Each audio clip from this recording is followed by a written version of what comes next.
السلام علیکم ناظرین، آپ دیکھ رہے ہیں براس ٹیکس. میں ہوں آپ کی ہوسٹ نخبت ملک. ہمیشہ کی طرح ہمارے ساتھ موجود ہیں زید حامد جو کہ ہمارے ڈیفنس ایکسپرٹ ہیں. جیسے کہ آپ جانتے ہیں کہ ہم 13 ایپیسوڈز کر چکے ہیں اکنامک ٹیررزم پہ، اور ابھی آج کی ایپیسوڈ بھی اسی گفتگو کا حصہ رہے گی جو ہماری پچھلی ایپیسوڈ میں ڈسکس ہوتا رہا ہے. زید صاحب گفتگو جاری رکھیں گے اکنامک ٹیررزم پہ ہی. Please continue. پچھلے پروگرام میں پرٹیکولرلی ان سٹیپس کی بات کی تھی جو حکومت وقت کو لینے چاہیے. ہم نے آغاز اپنے پروگرام کا قائد اعظم کی اس اسپیچ سے کیا تھا جو انہوں نے پاکستان کی پہلی قانون ساز اسمبلی سے کی تھی، جس میں انہوں نے وہ قاعدے بتائے تھے، وہ سٹیپس بتائے تھے کہ جو پاکستان کی آنے والی حکومت کو سب سے پہلے لینے ہیں، جس میں لا اینڈ آرڈر کی بات انہوں نے کی تھی، جس میں انہوں نے برائبری اور کرپشن کے خاتمے کی بات کی تھی، جس میں انہوں نے جو باتیں کی تھی جن کا مفہوم یہ تھا کہ پاکستان کو ایک اسلامک ویلفیئر اسٹیٹ بنانے کے لیے جن سٹیپس کی ضرورت ہے ان کو حکومت وقت کو لینے چاہیے.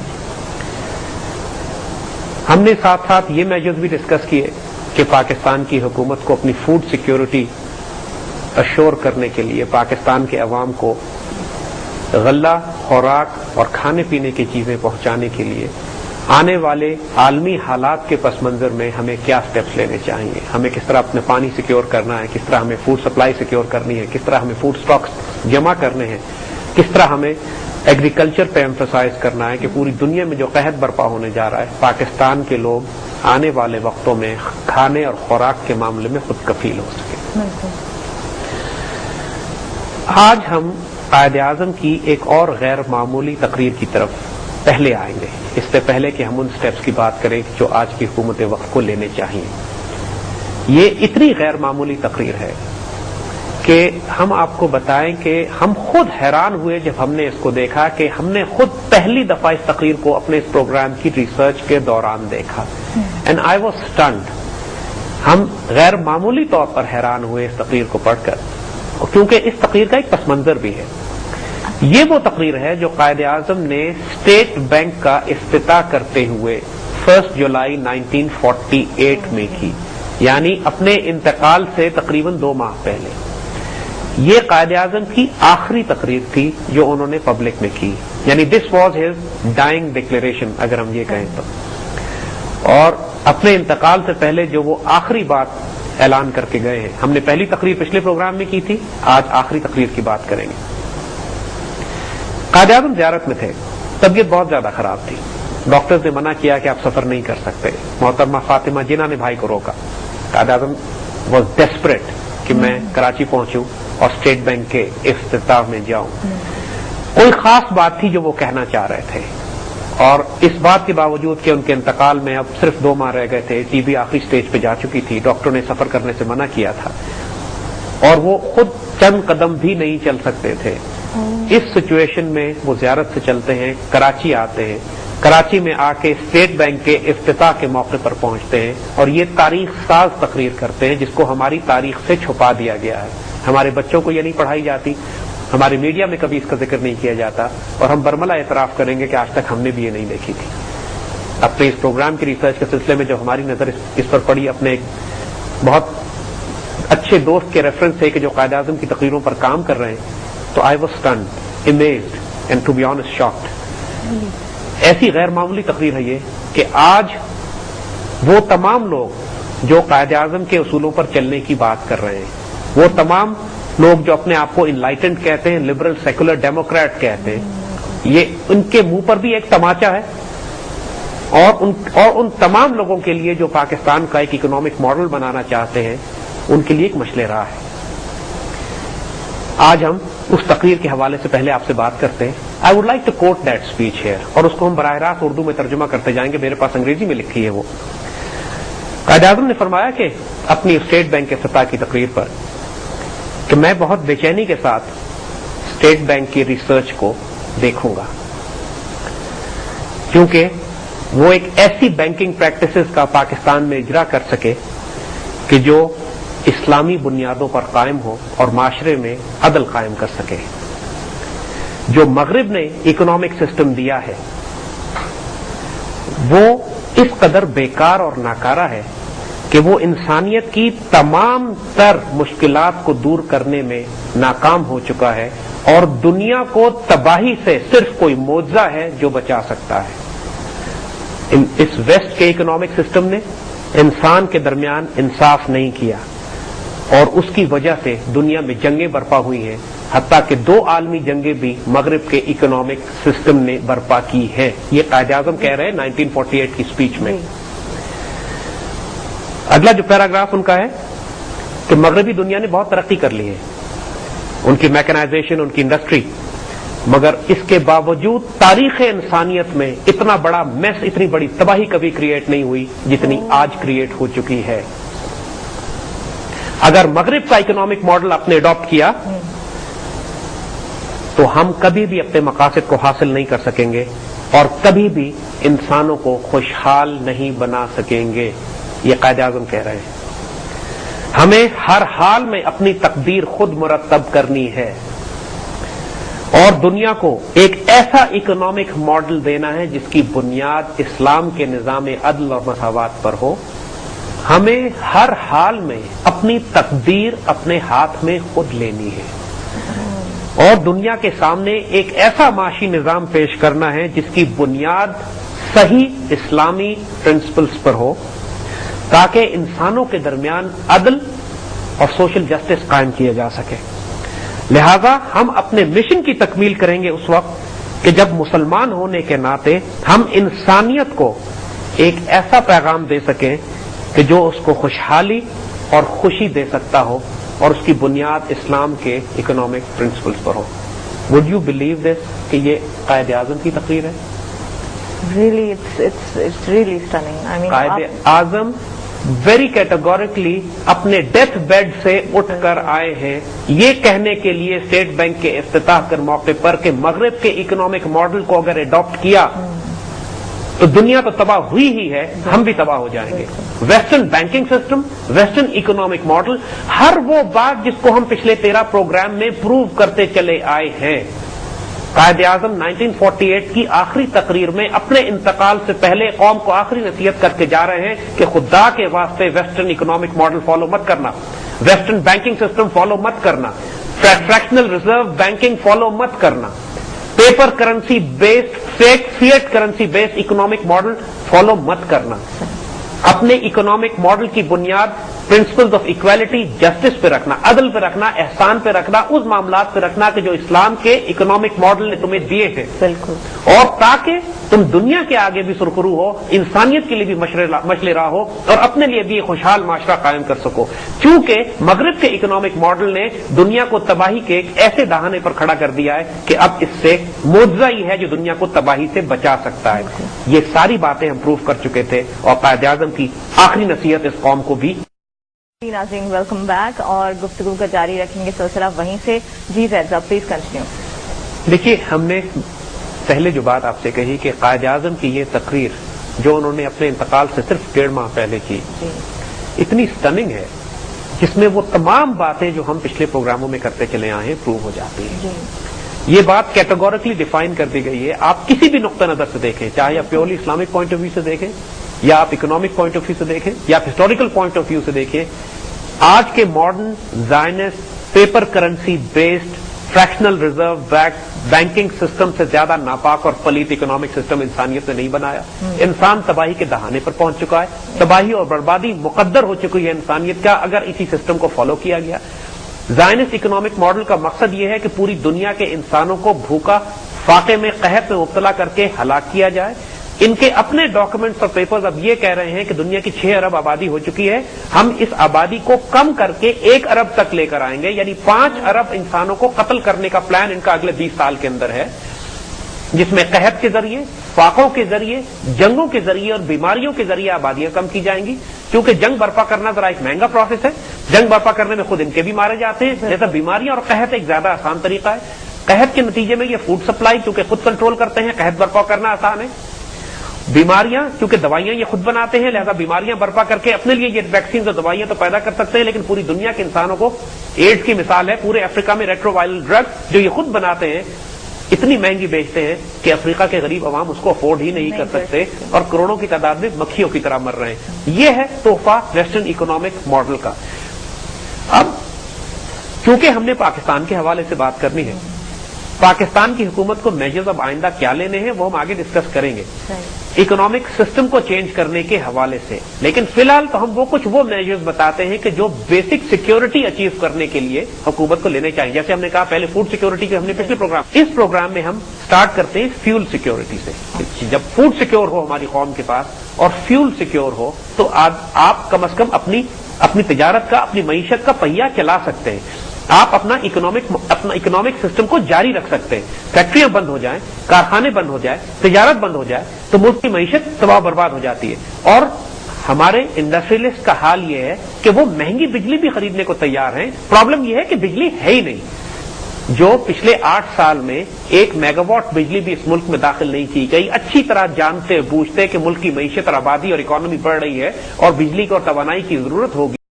اس کی وجہ ہم پہلے ڈیفائن کر چکے ہیں کہ فائنانس منسٹر اس ملک میں ہمیشہ ورلڈ بینک اور IMF کے انٹرنیشنل بینکنگ سسٹم سے بھیجے جاتے ہیں، جن کا کام یہ ہوتا ہے کہ اس ملک کی اکانومی کو بیڑا غرق کر کے رکھو یا ڈیپینڈنٹ کر کے رکھو کہ یہ ڈیولپ نہ ہو جائے. یہاں کوئلے کے ذخیروں پہ کبھی کام نہیں کیا گیا. یہ تیل اور گیس کی کھدائی اس طرح نہیں کی گئی جس طرح کرنی چاہیے تھی. انرجی کے جو آلٹرنیٹ سورسز ہمارے پاس اپنے موجود ہیں کبھی ان کو استعمال نہیں کیا گیا. توانائی کے لیے وہ سورسز استعمال کیے گئے، تیل، گیس، پیٹرول اور تیل اور فرنس آئل اور کیروسین آئل جو دنیا میں مہنگی ترین بجلی پیدا کرتے ہیں وہ اس ملک میں کانسنٹریٹ ان پہ کیا گیا. یہ سارا پلان تھا اس قوم کو توانائی سے محروم کرنے کا. توانائی سے کم ہوں گی، فیکٹری انڈسٹری چلنا بند ہو جائیں گی، ٹیوب ویل کنویں چلنا بند ہو جائیں گے، ٹریکٹر بلڈوزر چلنا بند ہو جائیں گے، ایگریکلچر بھی متاثر ہوتی ہے. ہم حکومت کو جو سٹیپس لینے ہیں وہ 2 حصوں میں ہیں. دیکھیے پہلا حکومت کے سٹیپس وہ ہیں کہ جو پاکستان کے اندر اس کو لینے ہیں.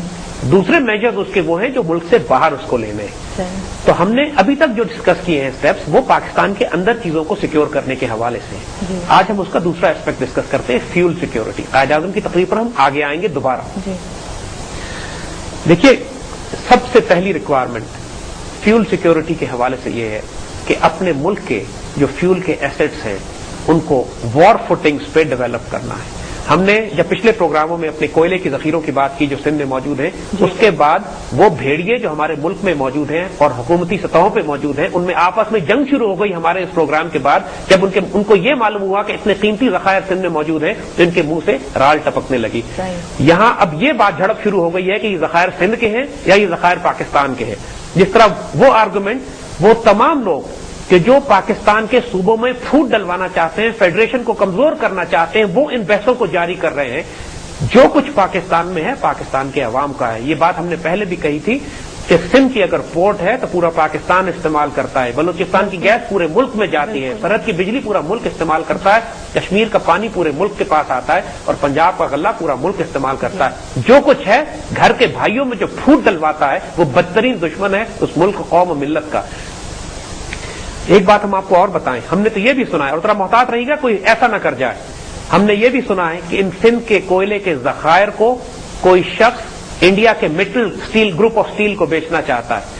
انڈیا کا مٹل گروپ ہے جو انٹرسٹڈ ہے پاکستان کے کوئلے کے ذخائر میں. مٹل دنیا کی سب سے بڑی اسٹیل پروڈیوسنگ کمپنی ہے اور وہ انٹرسٹڈ ہیں اس کوئلے کے ذخائر میں حصہ لینے کے لیے. جس طرح ہماری پچھلی حکومتوں نے ریکوڈک کے گولڈ اور کاپر ذخیرے یہودیوں کو بیچ دیے تھے، اس طرح کچھ لوگ اس ملک میں اب یہ پلان کر رہے ہیں کہ کوئلے کے ذخائر کے بڑے بڑے حصے جو ہیں وہ باہر کے ملکوں کو فروخت کر دیے جائیں اور مٹل گروپ جو کہ براہ راست ایک ہندو زائنسٹ گروپ ہے اس کو فروخت کیے جائیں. لہذا نگاہ رکھیے گا کہ کوئی یہ ڈیل نہ کر جائے.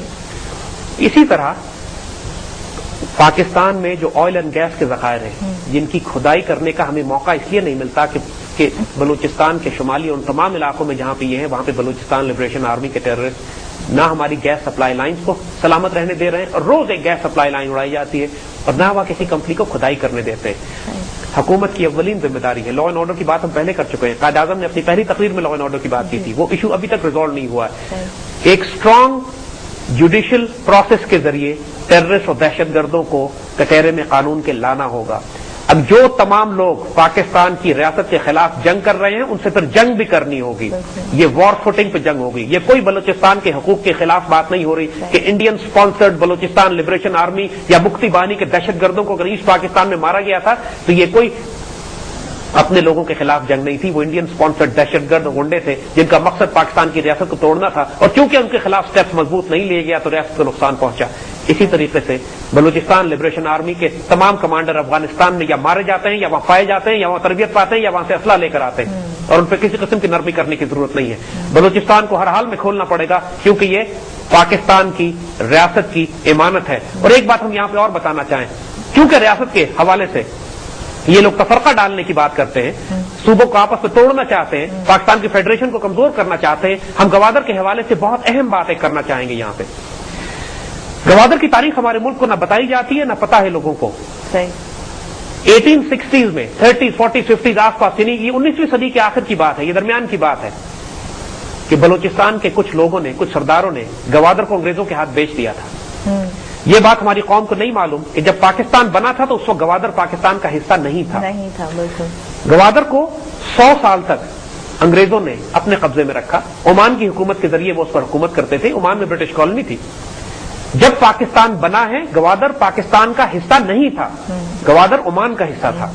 1957 میں حکومت پاکستان نے پورے پاکستان کی عوام سے چندہ اکٹھا کر کے, ٹیکس جمع کر کے, پیسے جمع کر کے عمان کی حکومت سے گوادر کو خریدا ہے.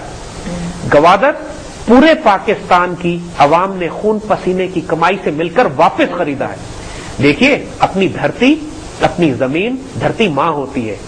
سوال, آج گوادر پر اپنا حق جتانے والے بلوچستان لبریشن آرمی کے دہشت گرد یہ کیوں نہیں بتاتے کہ ان کے باپ دادا نے اپنی دھرتی ماں بیچ دی تھی انگریزوں کو, اور پوری پاکستانی قوم نے اپنے خون پسینے کی کمائی سے ماں واپس خریدی ہے ان کی.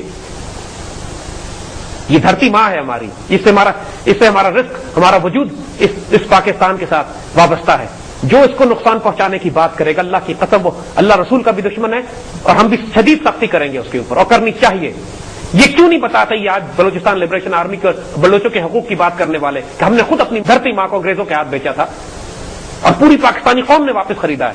گوادر اور جس طرح پاکستان کا چپا چپا پورے پاکستان کے ہر شہید کی امانت ہے جس نے اس ملک کی آبرو کے لیے اپنی جان دی ہے. ان 20 لاکھ مسلمانوں نے سندھ, بلوچستان اور سرحد کے لیے قربانیاں نہیں دی تھیں, انہوں نے ریاست پاکستان کے لیے اپنی جانیں دی تھی, اور اس مقدس امانت کی ہم نے ہر حال میں حفاظت کرنی ہے. بالکل.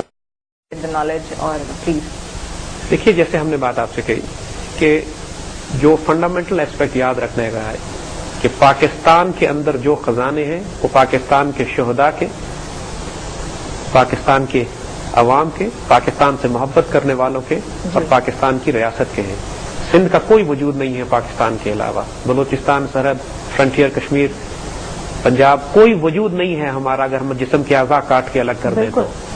یہ ہم ایک وجود ہیں. اور جو شخص یہ بات کرتا ہے یہ میرے تیرے کی جھڑپ, صوبوں اور مرکز کی جھڑپ, آپ صوبوں کی آپس میں جھڑپ, شکلیں پہچان لیجیے گا, غدار ہیں یہ لوگ, آپ کی آبرو بیچ ڈالیں گے یہ. سر یہاں پہ آپ کو انٹرپٹ کروں گی میں, بتائیے کہ اگر اس طرح سے ہے پاکستان کا حصہ, ان کا وجود نہیں ہے پاکستان کے بغیر, پھر یہ بات شروع کہاں سے ہوئی, کیسے, یہ کس بیس پہ یہ لوگ کہتے ہیں؟ یہ وہی آرگومنٹس ہیں کہ جو مجیب الرحمان نے مشرقی پاکستان توڑنے سے پہلے دیے تھے. جی, وہ یہی اعتراض کیا کرتا تھا کہ ہمارے پٹسن کے پیسے سے اسلام آباد آباد کیا گیا ہے, ہماری پٹسن سے یہ پورا مغربی پاکستان ہے جو کما رہا ہے. غلطیاں کوتاہیاں ہوتی ہیں, جھگڑے ہوتے ہیں گھر کے اندر, بھائی بھائی بھی آپس میں لڑ پڑتے ہیں, لیکن جو گھر کو جلانے کی بات کرتا ہے وہ اسلام کا, پاکستان کا, مسلمانوں کا, اور ان لاکھوں لوگوں کا جنہوں نے اپنے جان, مال, عزت اور آبرو قربان کیے ہیں اس ملک کی عزت اور آبرو کی حفاظت کے لیے اور اس کی سرحدوں کی حفاظت کے لیے. یہ ان کے ساتھ بہت شدید خیانت ہوگی. ان لوگوں کو پہچانیے گا, جو کچھ پاکستان میں ہے وہ اللہ رسول کا ہے اور پاکستان کی امانت ہے. کسی نہ کسی ایک ذاتی صوبے کا ہے, نہ کسی ذاتی شخص کا ہے. اور جو بات ہم نے کہی کہ یہاں یہ لوگ اتنے بدنیت ہیں کہ جب یہ صوبوں کی بات بھی کرتے ہیں تو ان کی نیت ناپاک ہوتی ہے. ریکوڈک کے اوپر کیوں نہیں بولے یہ لوگ کہ جب ملک کی آبرو بیچی جا رہی تھی, جب 200 ارب کا سونا اور کاپر یہودیوں کو بیچا جا رہا تھا, یہ بلوچ سب نیشنلسٹ اس وقت کدھر تھے؟ اس وقت کیوں نہیں انہوں نے شور اٹھایا اور آواز اٹھائی کہ بلوچستان کے حقوق بیچے چلے جا رہے ہیں؟ کیونکہ یہودیوں کو بیچے تھے نا, کیونکہ یہ خود بھی یہودیوں کے لیے کام کرتے ہیں, لہذا چپ تھے, کیونکہ یہودیوں سے پیسے کھاتے ہیں یہ. لیکن اگر اسلام آباد, پاکستان کا مرکز, پاکستان کا وجود, پاکستان کی قوم, اگر ذرا سا بھی کوئی حصہ اس کے اندر چلے جو پورے پاکستان پر استعمال ہوتے ہیں پھر ان کو آگ لگ جاتی ہے. ان کی شکلیں پہچانیے گا, گوادر پہ بھی جھوٹ بولتے رہیں گے, پاکستان کے باقی تمام معاملات پہ جھوٹ بولتے رہیں گے یہ لوگ پاکستان سے نہ مخلص ہیں, نہ پاکستان کی ریاست سے مختلف ہیں. اور آج ہم یہ بات آپ کو بتا دیں. ایک بات اور ہم کہنا چاہیں گے, یہاں پہ ایک مایوسی پھیلا دی گئی ہے پوری قوم میں کہ پاکستان ٹوٹنے والا ہے, بلوچستان الگ ہو رہا ہے, سندھ الگ ہو رہا ہے, فرنٹیئر الگ ہو رہا ہے. اس ساری خرافات پہ کان مت دھریے گا, اللہ کے فضل سے کچھ بھی نہیں ہونے والا اس ریاست کو.